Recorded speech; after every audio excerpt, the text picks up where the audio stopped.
How's it going, everybody? I'm Zero. I'm here with a couple friends of mine. This is Jay. Static.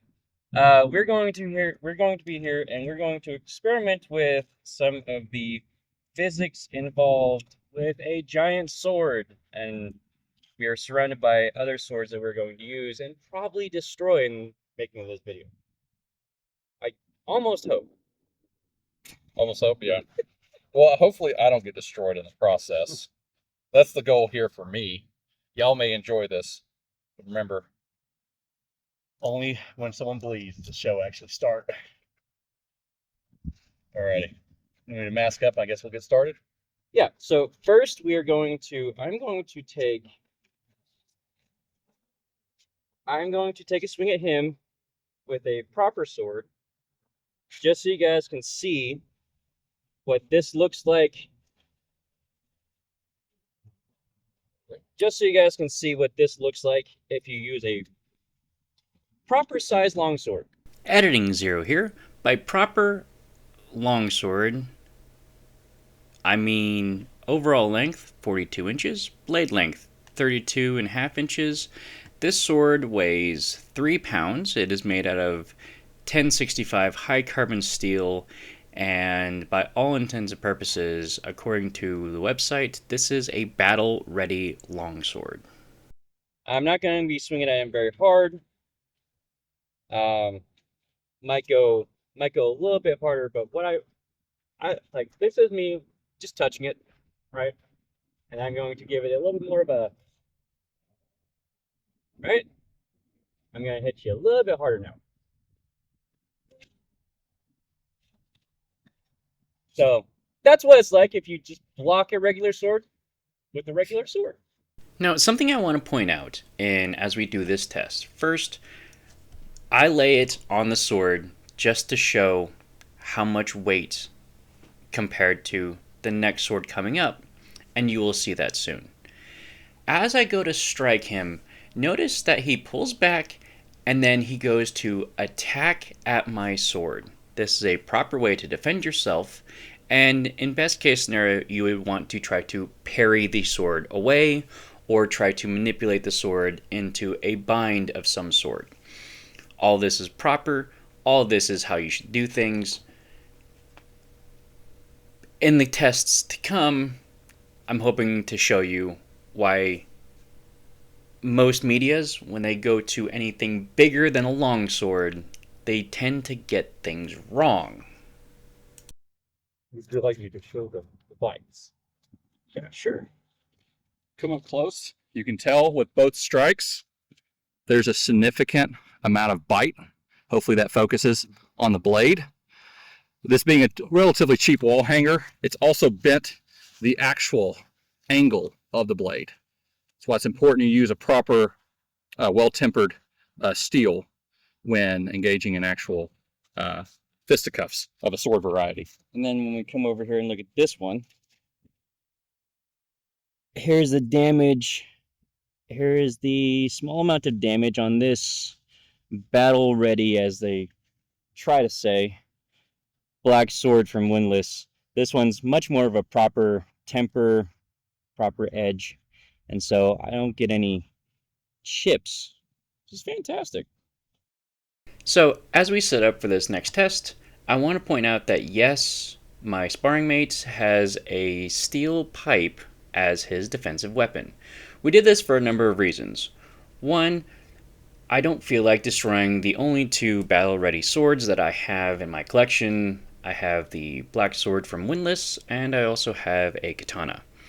Now, I would prefer not to try to destroy either of these weapons for the sake of this particular video. Maybe in a future video, maybe, but what I would love to do is to afford to get another battle ready sword and have a destruction test against my giant sword with that one, merely to destroy it, because the two battle ready swords that I have are already really good, and I don't plan on getting rid of them. The second thing that we wanted to ensure was that no one got hurt in the making of this video. So we decided to opt away from using the wall hangers as a defensive weapon and use this particular pipe instead. This just ensures no one gets hurt, no major destruction is going to happen, and everybody goes home safe and sound. So here I'm just going to rest it. You can see that pushing down pretty hard.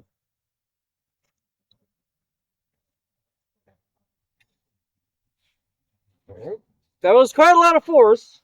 One second, I'm going to rotate it. Go ahead.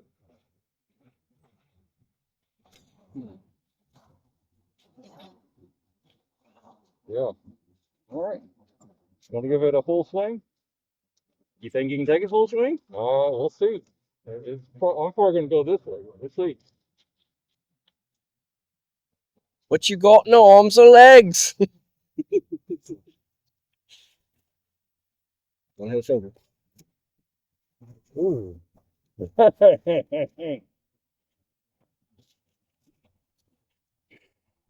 Pretty nasty stuff. Wouldn't want to be on the other end of that. Okay, Editing Zero here back again. Time for the play-by-play. I want to point out something as I rest my sword on his defense. My sword is a 15-pound longsword style sword. A great sword that you can buy on the market today is around 7 pounds. This is easily twice the weight of your average great sword. So you can see I'm in control of this going on. He is going to struggle trying to move my sword. As I come down for this first strike, I want to point out that this is just gravity. I just let gravity do the work, and that almost came to his shoulder. Frightening, frightening stuff. So, now we're going to get on to the proper strike. Do a little rotating, get some fresh steel in there. And as I come down, notice how far down my sword comes past his point of defense. Really close to the shoulder. And quite honestly, that really wasn't that strong of a strike. If I was to put it into about percentage-wise, I'd probably say about 30%. And then here, we're going to go for maybe not as hard as I can, but obviously I'm going to completely bypass any of his defense and just slip past. If this was in front of your face, there's nothing that you could do to stop. I think this is done for. That is definitely done for. So a friend of mine decided when we were younger that he was going to challenge me against this sword. Thank you. And I've said this a couple times on stream, but one of these the sword that he used was similar to this one, and it broke. Because this has so much force behind it, and that was not quite a full swing, because I could definitely get a full momentum swing like this. If that would have happened, if you have that sword up here like a proper block, Yeah. that sword is going to come down. You can't stop it.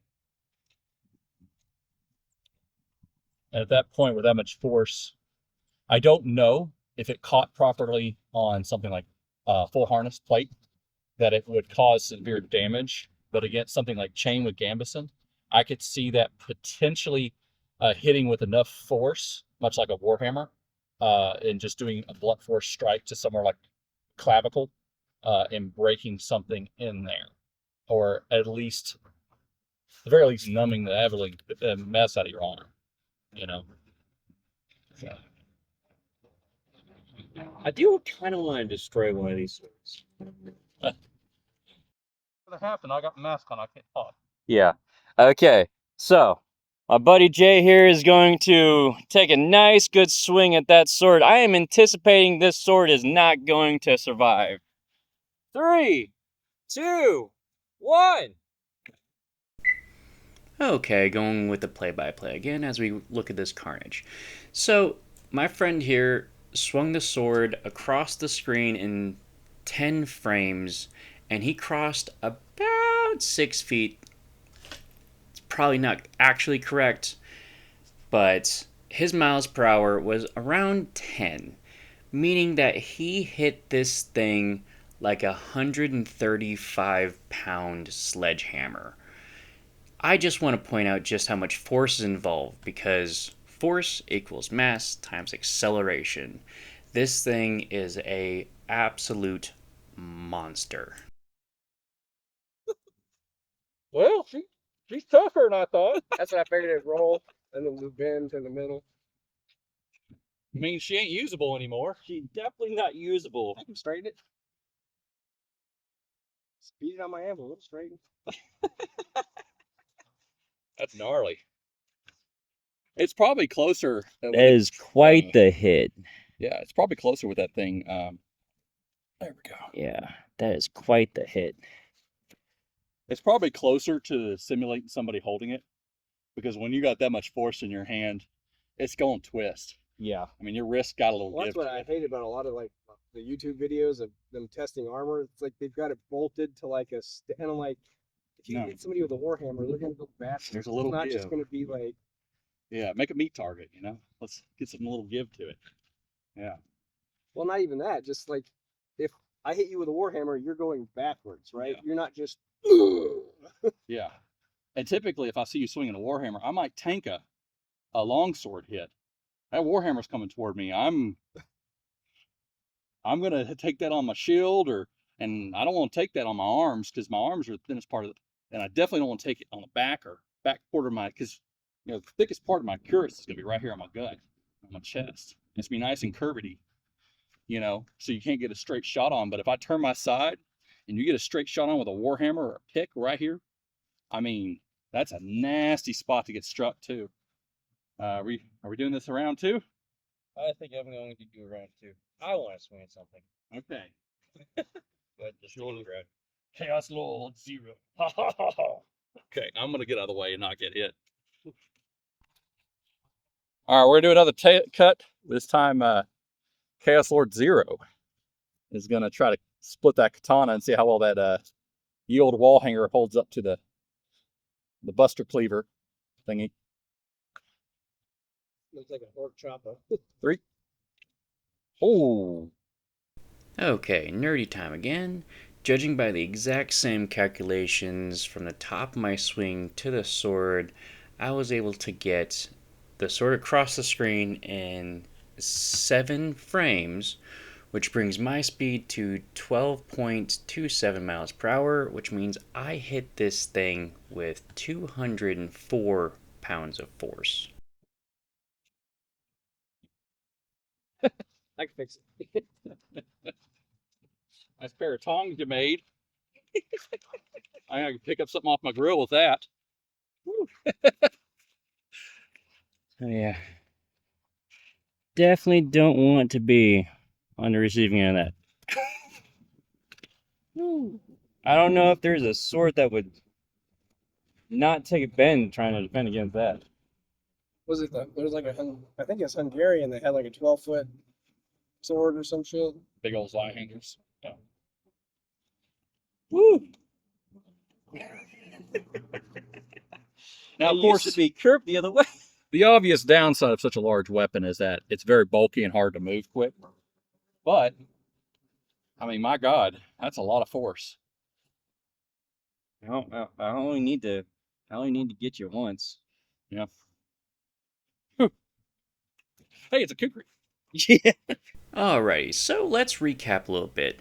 What my buddy Jay said is true. This is a slower, more unwieldy sword than a regular battle-ready longsword. And in the background, I'm showing just a little warm-up session that I had a couple of days before.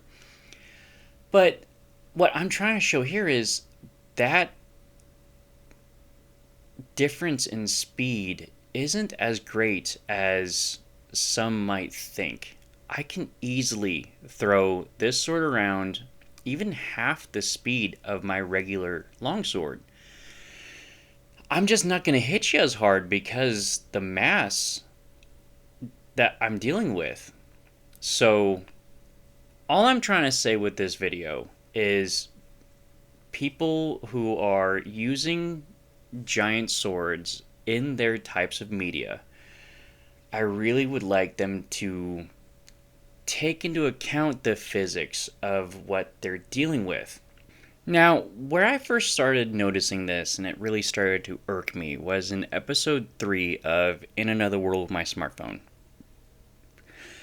Now, I understand that this is a magical fantasy, but I just find it really hard to even believe that someone with a regular sized katana could stop something that is equally the same size as the wielder. I'm not saying that the character has the strength to do so, but the blade certainly doesn't. Either find a way to magically enhance the swords that they're using, or try to figure out how to make sure the character sees the danger of a house being thrown their way and get out of the frickin' way. As my friend stated in the video, if he's getting swung at by a warhammer, he's going to try to take that on the shield or try to get out of the way. He doesn't want to tank that with his arm, or he doesn't want to try to compromise his sword. He's not going to try to block it directly. He's going to try to get out of the way. So when it comes to choreographing giant swords in anime, please, just get out of the way. I had a lot of fun making this video. Hopefully you had a lot of fun watching. Let me know in the comments below. Am I still just a crazy person with a sword? Or maybe I'm onto something. Anyway, thank you all so much for watching. Hope you had fun. I've been your host, Zero, and I will see you all next time.